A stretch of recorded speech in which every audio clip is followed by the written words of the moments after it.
As we enter the month of Av, in the midst of the 3 weeks and leading up to Tisha B'Av, we can reflect upon the analogies and descriptions in the Gemara describing the Chorban and contemplate the relevance of that time to us today. Rav Aryeh Leibowitz brings down 3 examples and finds them each puzzling in their own way. The first in Masechet Gittin, Daf Nun Gimel Amud Aleph, we see the description of Titus destroying the Beit HaMikdash. The imagery that the Gemara chooses to use is that of grinding flour, as opposed to what we might expect them to use, which would be of burning ashes.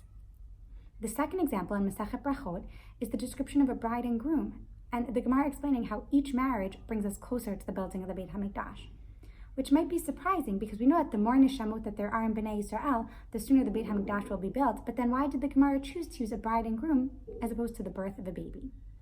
The third example, that in Masechet Sanhedrin, Daf Tzadi Ched Amud Bet, is of the description of Mashiach. The Gemara describes Mashiach as someone who has tzarat and is poor.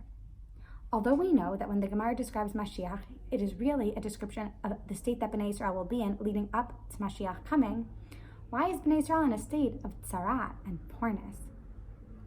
Rav Aaron Lipinski comes down with a beautiful idea that really helps bring all these 3 stories together.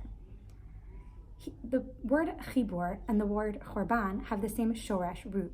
Chibur means connection. Chorban means destruction. But we know that when 2 words have the same root, in Hebrew it means that there is something to learn from this.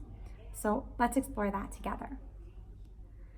The Beit HaMikdash was destroyed because of sinat chinam, baseless hatred among the Jewish people.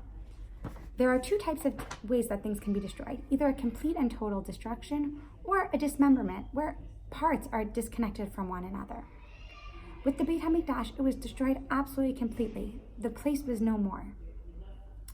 As a result, Bnei Yisrael had a lack of chibur. They didn't have a place to connect to, both spiritually and physically. So in essence, the destruction of the Beit HaMikdash really had both parts of destruction in it.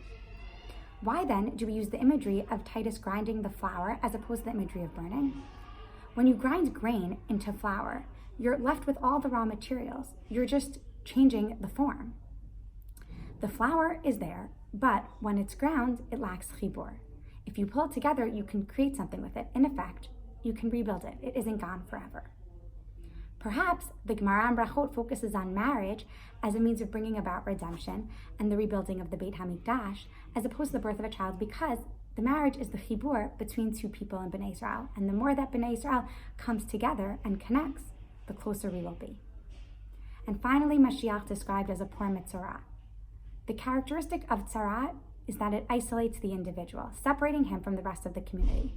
Similarly, a poor person is not inherently deficient, he just lacks the access, the chibur, to the necessities that exist around him.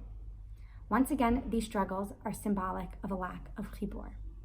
So, in each case, we see the interplay between chibur and chorban. The lack of chibur on many levels was a cause of the chorban.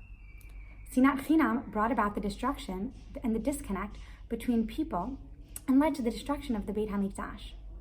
Our goal as a nation, particularly as we approach Tisha B'Av, is to reestablish that chibur between one another, between the Jewish people and Hashem, and to bring their redemption b'mehera b'yameinu.